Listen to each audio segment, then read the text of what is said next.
Diam-diam poligami selama 7 tahun. Polisi sampai kaget melihat isi chat sang ustadz dengan ART. Terlalu zalim. Sosok Ustadz Al-Habsyi sempat membuat heboh setelah dikabarkan poligami di belakang sang istri. Bahkan hal tersebut dilakukan sang ustadz selama 7 tahun lamanya. Hal ini juga yang membuat rumah tangganya harus berujung perceraian. Nama Ustadz Al-Habsyi pernah menjadi sorotan berbagai media pada tahun 2017 silam.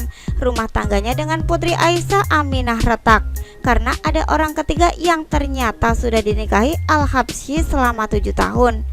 Tak terima diam-diam dipoligami oleh suaminya, Putri Aisyah pun meminta cerai. Pertama, poligami selama 7 tahun.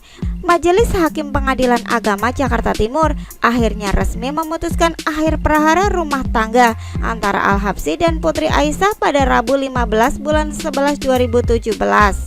Ironisnya lagi, hal tersebut baru diketahui oleh Putri belakangan ini. Dilansir dari beragam sumber kala itu, Al-Habsyi lupa tak membawa ponselnya saat membuka ponsel sang suami. Putri sungguh terkejut ketika mengetahui suaminya berpoligami. Pihak keluarga Putri Aisyah telah meminta Al-Habsyi untuk bisa memilih antara istri pertama atau kedua. Al-Habsyi pun akhirnya memilih Putri Aisyah dan menceraikan istri keduanya dengan disaksikan oleh pihak keluarga. Seperti diungkapkan ayah Putri Aisyah Aminah Jafar Bajamal, akhirnya saya minta itu perempuan tanda tangan di depan saya, bapaknya perempuan. Tanda tangan depan saya, ibunya Ustadz tanda tangan, bapaknya Ustadz juga tanda tangan, saya tanda tangan, saksi-saksi semua banyak saksi yang tanda tangan, semua bahwa dia ceraikan talak 3, kata Jafar. Meski sudah menjatuhkan talak 3 kepada Yuyun, ternyata Al-Habsyi masih tetap berhubungan dengan istri keduanya.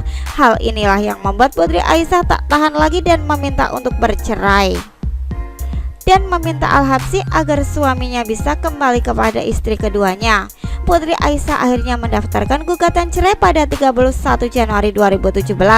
Selain poligami, ternyata ada alasan lain yang sangat pribadi dan tidak bisa diungkapkan Putri Aisyah ke publik.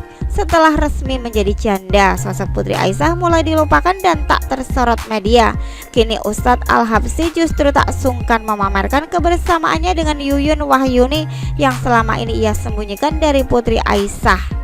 Dilansir dari akun Instagram milik Yuyun yang bernama Atiyatul Haniyah Ahmad, ia kerap mengunggah foto bersama sang suami. Yang kedua, sempat kirim pesan ke ART. Sempat reda setelah istri Ustadz Ahmad Al-Habsyi, Putri Aisyah Aminah menghadapi laporan perampasan yang diajukan pembantunya Asti Damayanti. Kini ditemukan fakta baru, ponsel Asti yang disita polisi ternyata menyimpan informasi rahasia. Ayahanda Putri Aisyah Aminah Jafar Bajamal bahkan menyebut isi ponsel Asti mengejutkan banyak pihak termasuk penyidik kepolisian. Jafar menyebut polisi bahkan kaget dan sempat menggelengkan kepala saat melihat isi dari telepon genggam milik Asti yang baru bekerja selama 3 bulan di kediaman Ustadz Al-Habsyi dan Putri Aisyah. Kita lihatkan bukti saja, polisinya sendiri geleng-geleng kepala. Kita perlihatkan bukti HP yang dia bilang dirampas itu. Apa isi HP itu? Tanyakan saja kepada polisi sana. Kaget kalian semua lihat isinya, ungkap Jafar Bajamal seperti tayangan infotainment Rabu 11 bulan 10 2017. Lantas apa isi ponsel Asti? Terlalu zalim itu, tambah Putri. Jafar mengungkapkan dirinya tak sanggup memberitahukan hal tersebut, namun Jafar memberi gambaran jika pesan itu berisi hal vulgar. Saya nggak bisa utarakan isinya di sini, papar Jafar. Sementara Putri membeberkan pesan di ponsel itu berisi aib. Menurutnya dia telah dizalimi oleh pembantunya sendiri. Ia tidak bisa diutarakan, terlalu aib, terlalu zalim itu, timpal Putri. Vidi Galensu selaku kuasa hukum Putri menyatakan bahwa isi ponsel Asti menjadi bukti terbantahnya laporan yang ia buat pada 23 Maret 2017. Vidi yakin isi ponsel Asti akan membuat kliennya terbebas dari tuntutan hukum. Intinya membantah semua isi laporan Asti atas Mbak Putri, kata Vidi. Sebelumnya pihak Putri Aisyah menyebut jika Asti rupanya punya misi lain di balik laporan ke polisi. Asti melaporkan Putri Aisyah dengan tudingan melakukan perampasan. Dia bukan pembantu biasa. Banyaklah temuan dari polisi yang terungkap siapa sebenarnya si Asti, anak kecil ini. Rupanya bukan anak kecil biasa dan ada misi di dalamnya.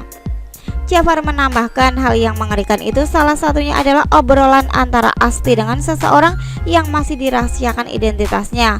Dari ponsel itu memang ada chatting-chattingan yang ketahuan bahwa dia itu adalah seperti yang dikatakan Pak pengacara, memang sudah diatur, tapi perlu dikatakan Putri tidak mau membalas. Tapi tidak lepas kemungkinan kita akan lapor balik terhadap oknum yang bersangkutan, baik pembantu maupun orang di belakangnya, pungkas Putri. Asti Damayanti melaporkan majikannya itu ke polisi dengan tuduhan perampasan handphone. Yang membuat banyak pertanyaan adalah laporan tersebut bertepatan dengan gugatan cerai yang dilayangkan Putri Aisyah kepada Al-Habsyi. Akibat laporan tersebut Putri Aisyah tertekan, apalagi tuntutan yang dihadapinya bukan main-main, yakni 5 tahun penjara. Tak heran jika di media sosial banyak yang curiga jika inisiatif Asti melaporkan Putri tak lepas dari campur tangan pihak Al-Habsyi. Asti ditengarai lebih dekat dengan Al-Habsyi ketimbang Putri Aisyah. Kecurigaan netizen ini semakin kuat setelah menemukan akun Instagram Asti Damayanti. Pada postingan terakhirnya di akun Instagram @AstiDamayanti, Asti tampak berselfie di dalam mobil yang disebutnya sebagai milik Al-Habsyi. Pulang dari sekolah eksis dulu di mobil Pak Ustadz Al-Habsyi, tulis @AstiDamayanti beberapa bulan yang lalu. Meski belum bisa dipastikan apakah akun ini benar milik Asti atau bukan, namun akun tersebut kini sudah diserbu netizen.